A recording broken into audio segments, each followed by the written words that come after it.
A jak se dělají rampouchy? No, tak já jsem tuhle chaloupku teda dost zkazila, ale jinak rampouchy bych to ukázala.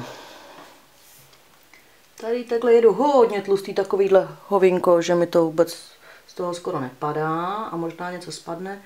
Vyrobím hovinko, přilepím nahoře a uvidíme, jak to dopadne.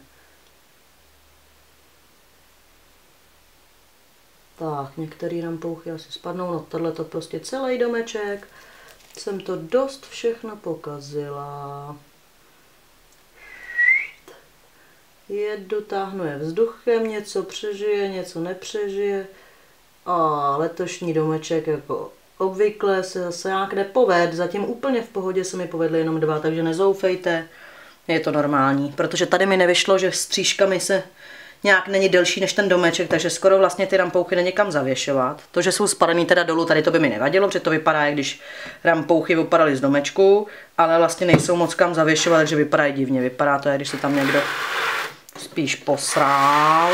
No, tady jsou rampouchy už nějaký popadaný, možná jak jsou dál od sebe, tak je to lepší. Takže chtěla jsem vám ukázat, jak se dělají rampouchy, ale vlastně mi to nejde moc. Tak, tenhle taky spadne částečně. No a hlavně je potřeba počkat, až uschne to, na co to lepíte, což já taky nedělám, protože už jsem z toho říčná, je první adventní neděle, už má svítit svíčka, děti řvou, manžel tu není, takže to tak nějak udělám. No tak takhle můžou vypadat podivně rampouši.